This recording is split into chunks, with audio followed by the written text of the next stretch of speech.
Well, at this point in time, Malaswamy Annadurai, the Moon Man of India, the project director of Chandrayaan-1, is joining us for a conversation. Sir, appreciate you being here. First question, how would you describe Chandrayaan-3 mission so far? Yeah, Chandrayaan-3 mission so far has gone as per the plan and almost on dot from the launch to cruise to the around the Earth maneuvers and cruising to the moon and acquiring around the lunar orbit. And now the gradually the couple of maneuvers already have been done to reduce the orbit for the intended August 22nd or 23rd soft landing on the moon. And towards that, I think things are happening. Yes, of now, so far so good. And so, for the benefit of our viewers, can you explain how Chandrayaan-3 will exactly land? Yeah, Chandrayaan-3, you look at here, it is basically a follow-on mission for Chandrayaan-2. With the propulsion system, previously it was an orbiter, now it is a propulsion system that is taken all the way from wherever the orbit GSLV Mark III is left to the lunar orbit, and also now gradually bringing down the orbit to the 100-kilometer orbit.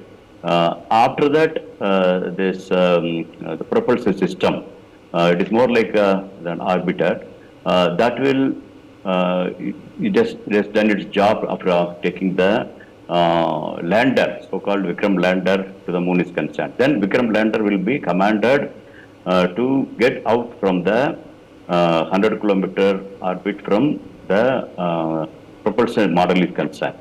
So from there, it will go gradually down to the 130-kilometer orbit. So then it will look for the intended, targeted the locations, whether it is coming over there. And its readiness to the land, everything will be checked out there. So, yeah, at the moment on October 22nd or 23rd, it will be going down enough more, wherein from 30 kilometers go down to 6-7 kilometers, and then basically trying to reduce its velocity from 30-kilometer orbit. It tries to reduce its velocity. Once the velocity is being reduced, it automatically will keep coming down. But there accordingly, the plans are already put into the system, onboard computer system. At which point of time, something called course breaking, it will happen. The rough breaking, it will happen there. So then that means it is coming more and more closer to the surface of the Earth, but still few kilometers away. That's the basically horizontally when it's keep flying, it's reduce the velocity, keep on coming down around the moon. So then basically the terrain in which it's moving and height in which it's moving and the position in which it's moving against the time. Each time is stacked as per the time at the particular position, at the particular velocity, particular orientation it has to go. So it will take then subsequently when a couple of kilometers away, it will try to take a small turn. As planned, such that it's a horizontal velocity as well as the vertical velocity you're absolutely also right, being brought down, because when it goes close. So also, everybody would be interested to know, what will Chandrayaan-3 do when it finally lands on the moon? Yeah, you recall the previous missions of Chandrayaan-1 and Chandrayaan-2. Anyhow, the Chandrayaan-2 could not softly land, so that portion is not there, but still orbiter was there. But Chandrayaan-1, we had an orbiter as well as moon impact probe. That impact probe is as planned to go and hit impact on the place, and its survival was only during that downfall during the 25 minutes. So, but both the missions had the very useful orbiters. The orbiters had a good number of instruments. So with that instruments only, Chandrayaan-1 discovered water on the moon and another mineral compositions and the various terrains, everything. It is Chandrayaan-1 SC. And Chandrayaan-2 confirmed what Chandrayaan-1 has seen. So this whole the water as well as the landing site identification, all these things were done by the Chandrayaan-1 and Chandrayaan-2 orbiters. But these are all something called remote sensing. That means from 100-kilometer polar orbit, looking at the various instruments, the reflected either visible spectrum or X-ray spectrum, or even a microwave spectrum. Using that, the nature of the terrain and what the mineral chemical compositions the moon contains, these are all has been deciphered using the Right, sir. so-called remote sensing technologies. Right, But sir. wherein now, when we talk about in situ, is on the site. That means you take the samples and do the study, but directly instead of doing it, it will induce some of the activities like your modest chemical laboratory, you can assume physical and chemical laboratory type of thing. So the six-wheel Right, so rover on to the big has question as well. uh, Will Indians finally get to see the Tiranga on the moon? How will ISRO make the this dream possible?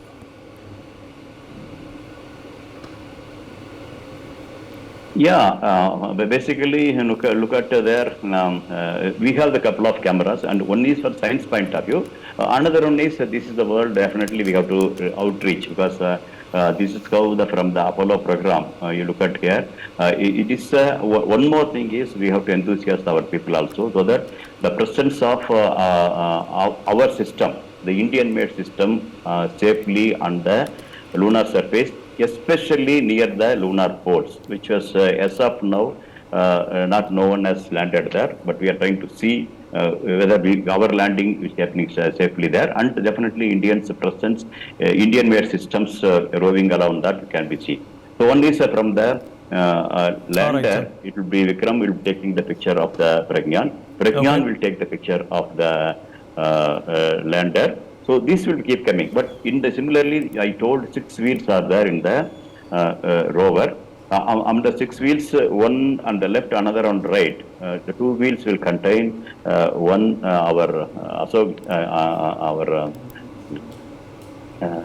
Right. the So the ISRO line. chief, the ISRO chief also says that the mission will succeed even if all sensors are going to fail. How has the team actually managed to achieve this? Yeah, you recall that these are the hard lessons learned from Chandrayaan-2. Basically, you look at there, many places I also told, we have every point is concerned, plan A, plan B. If this is not working, first and first more, you should have a plan of for the successful route.